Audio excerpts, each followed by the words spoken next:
মৰমৰ ছাত্ৰ ছাত্ৰীসকল, আজি আমি অসম জাতীয় বিদ্যালয়ৰ পঞ্চম শ্ৰেণীৰ নতুন গণিতৰ অনুশীলনী 3Bৰ 1 নম্বৰ, 2 নম্বৰ আৰু 3 নম্বৰত থকা অংকখিনি আলোচনা কৰিম।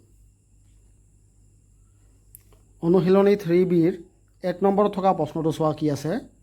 তলৰ সংখ্যাবোৰৰ পৰা যুগ্ম আৰু অযুগ্ম সংখ্যাবোৰ বাছি উলিয়া। আমাক যুগ্ম আৰু অযুগ্ম সংখ্যা বাছি উলিয়াব কৈছে। তোমালোকে প্ৰশ্ন চাবা, তাত সংখ্যাবিলাক দিয়া আছে। তাৰে পৰা আমি ডাইৰেক্ট ইয়াত বাছি উলিয়াইছোঁ, তোমালোকে চোৱা। যুগ্ম সংখ্যা কোনকেইটা আছে? 1 নম্বৰ আছে 16, 88, 40, 96, 814 মানে 814, 736, 900, 312। এইকেইটা হ'ল যুগ্ম সংখ্যা।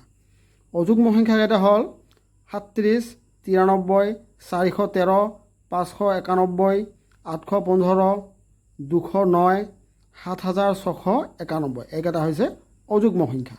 বুজি পাইছা? 2 নম্বৰটো চোৱা। 2 নম্বৰ প্ৰশ্নত কি আছে? 2 নম্বৰ প্ৰশ্নত আছে তলৰ সংখ্যাবোৰৰ পৰা মৌলিক আৰু যৌগিক সংখ্যাবোৰ বাছি উলিয়া।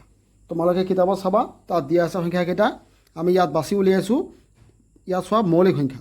মৌলিক সংখ্যা কোনকেইটা হয়? 1 নম্বৰ হ'ব 23। কাৰণ 23 কিয় মৌলিক সংখ্যা হয়? কাৰণ 23ক 1 আৰু 23ৰ বাহিৰে বেলেগ উৎপাদক নাই। এনেকুৱা আৰু কি আছে? 61, তাৰপিছত আছে 97, 53, 19, 37, 47। এইকেইটা হ'ল মৌলিক সংখ্যা। এবাৰ চোৱা যৌগিক সংখ্যাকেইটা। যৌগিক সংখ্যা কি কি আছে? 27, 30, 42, 93, 57, 65, 18, 87, 88, 25। এইকেইটা হ'ল যৌগিক সংখ্যা। বুজি পাইছা তোমালোকে? এবাৰ চোৱা 3 নম্বৰ প্ৰশ্নত কি কৈছে। কাক বোলে লিখা দুটাকৈ উদাহৰণ দিবা।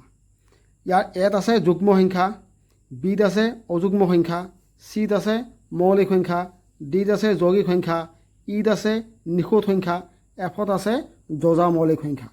এইকেইটা কাক বোলে? মানে এইকেইটাৰ সংখ্যা লিখিব দিছে আৰু লগতে উদাহৰণ দিব দিছে। বুজি পাইছা? তোমালোকে মোৰ আগৰ ভিডিঅ'বিলাক চাবা, তাত মই এইকেইটা কাক বোলে মই দি দিছোঁ আৰু তাত উদাহৰণো দি দিছোঁ। তোমালোকে তাৰ পৰা লিখি ল'বা। যদি তোমালোকে মোৰ আগৰ ভিডিঅ'বিলাক চোৱা নাই, তেনেহ'লে কি কৰিবা? আগৰ ভিডিঅ'বিলাক চাবা আৰু মোৰ চেনেলটো ছাবস্ক্ৰাইব কৰিবা আৰু তোমালোকৰ বন্ধু বান্ধৱীৰ মাজত মোৰ চেনেলটো শ্বেয়াৰ কৰিবা। ধন্যবাদ।